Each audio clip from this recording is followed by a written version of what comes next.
In this video, I'm going to discuss why the Kenyan protest is a wake-up call for Nigerians.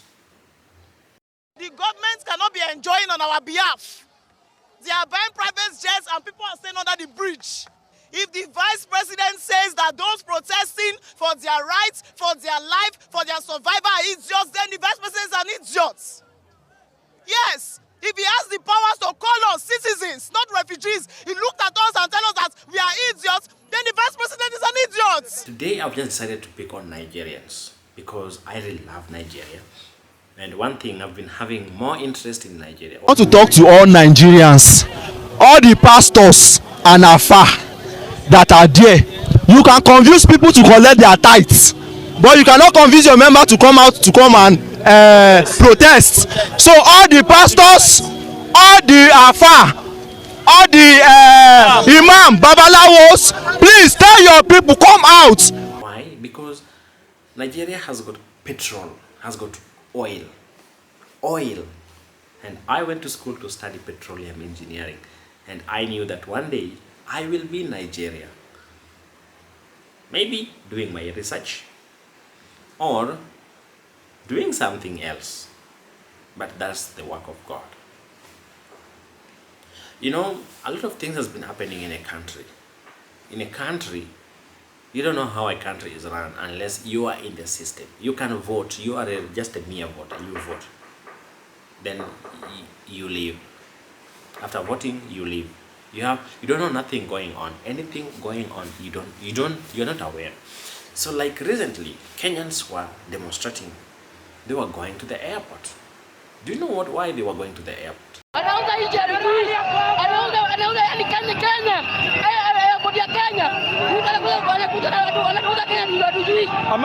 Ameuza airport. Ameuza nani? Ameuza muhindi. Yaani muhindi gani? Sijui ndio muhindi. Lakini huyu mtu lazima aende nyumbani. Aende kalale. Yeye hajauza airport. Yeye hajauza airport. Nani? Unajauza airport. Kwa nini anakwenda kuuza airport hapa? Yeye nani? Hatutaki. So you just realize that Kenyans were demonstrating. They were going to the airport. They were going to occupy the airport. But do you know why they were going to the airport? Watch this video. Why are they going to the airport? Imagine we are signing off our airport to be run by a private company, which is going to hold that for 30 years. And after the contract expires, they would keep equity in that arrangement of our airports at the rate of 18%, eternally.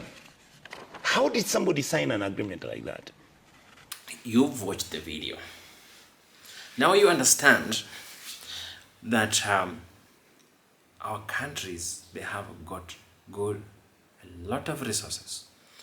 The resources, they're not benefiting, and they don't even benefit we, the citizens. Why? Because our leaders decide what is good for themselves and not what is good for us and the country. Did you, as elected leaders, have wind of whatever arrangements or whatever agreements were going on with the Actually, I was the whistleblower. I'm the one who has presented all the documents to the Senate, and I've given it to the media. If you check, it was a whistleblower from France, a Kenyan, a young Kenyan boy who has been working in the sovereign fund of some country, saw the document passing through his desk. He forwarded to me, he said, Onyonka, the airport is gone. I don't know what you're going to do. Try your level best. So when it comes to things like the projects, you find that these projects, they have been overpriced. The tender rates, like the tender should be like 2 billion. The project in the paper, the project is 10 or 300 billion. Where do you think all those things goes to? That billion will be taken away, and it will be given back to these so-called our leaders. So that's the same problem we are facing in this country. Kenyan airport was about to be leased for 30 good years. This regime, they wanted to increase taxes. That's why the finance bill, that's why people protested against the finance bill, and it was brought down. So we have a lot of things that we don't understand. But the same thing, the same problem is happening in Nigeria. Because they are building residential villa for you. We don't have places to stay. Have you seen the amount for house rents? You cannot pay house rents in Lagos. 10 people inside one room. People are suffering. People are hungry. And Ababio, the Senate president, the unfortunate Senate president, is telling us that he will be in the house eating while we are protesting. Understand? I think the main problem in Nigeria are facing now is that they have the rise in prices of petroleum. And do you know what? When the price of petrol goes up, what comes, what's the effect in a country? You have the cost of production, because there are so many things that need petrol to run. Like the transport system will go up. When the prices of things goes up, then it means that people's purchasing power will also go down. Then what do we have in the economy? The economy starts shrinking. We go open our nyash, we go open our breast, we go protest. Too much stubbornness, too much for this country. It's too much, God, it's 2,000 naira. So that's the problem going on in Nigeria. We are in Nigerians. Those of us that does not have money to send our family to abroad, what did they want us to do? We are suffering here. Everyone is suffering in Lagos. We are buying Gari at the rate of 1,000, 1,500 naira. Gari that even no one that is recognizing it in anywhere before. It has turned to a goat for everybody. Because, and I don't understand, I don't understand how Nigerians can have problem with petrol. When I was in high school, and also when I was in a university, I was doing a case study on Nigerian petroleum system. Like oil mining in Nigeria. That was the common topic for me when I was in high school studying geography.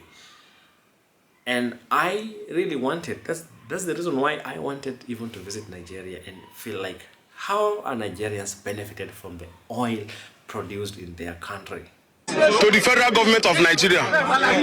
The strategic thing is, since this government entered, fuel price went from 200 and something to 700, 800, today 850 naira. We were born poor, and now we are growing up. There is no opportunity for the common man in Nigeria. We cannot buy food. We cannot get access to education. We cannot, nothing. It's just as if some people have this government. So, and now someone coming out and start complaining that the prices of oil has gone up in Nigeria, then I wonder what's going on in this country. Who is behind this? You can't be producing around 650,000 barrels, like millions of barrels per day. Then you come out and saying that we don't have petrol. Like Nigeria has got many oil refineries that are not working.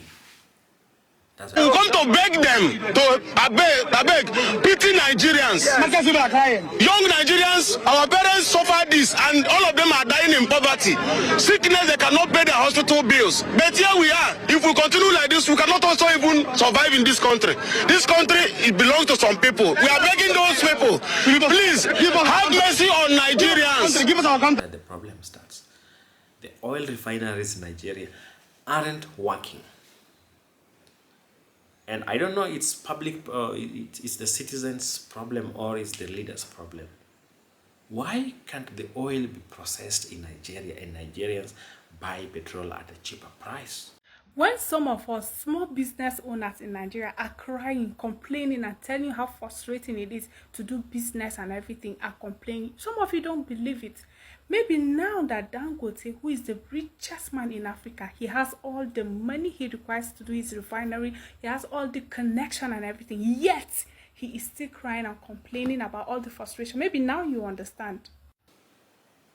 Is it the cost of production or the cost of processing higher in Nigeria compared when it's exported than imported? I don't know. I don't even understand why these people they don't even think like this. But for a country to happen like that, then it means that there's some oligarch the cartels who are running this oil business.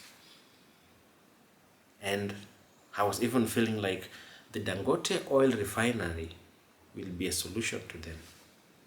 No. Most of people said Dangote is a big problem to Nigeria. Cement is expensive. That cement is not expensive. It's only that there are some people or the government has made it to be expensive. Because if really Dangote has to produce cement in Nigeria, then there's each and every country they have price regulating authority. Today I read a really shocking revelation concerning the oil import-export in Nigeria. And I really felt bad for this country. And the reason why these things are happening is that the citizens are divided. It's a peaceful. I wish the winner pastor, the redeemed pastor, all of them, they are outside now. Their members will be outside. So please come outside and protest. We go again tomorrow. Tomorrow we will be here. So thank you. Thank you so much. Politically, religion-wise, and through tribes. Those three things.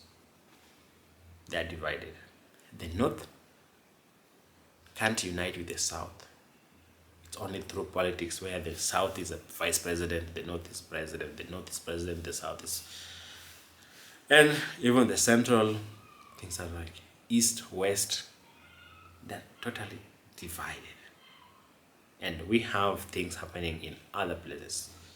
Like the South is rich, the North is kind of... So the first step is that they have to unite as Nigerians and the people of Nigeria. They have to unite.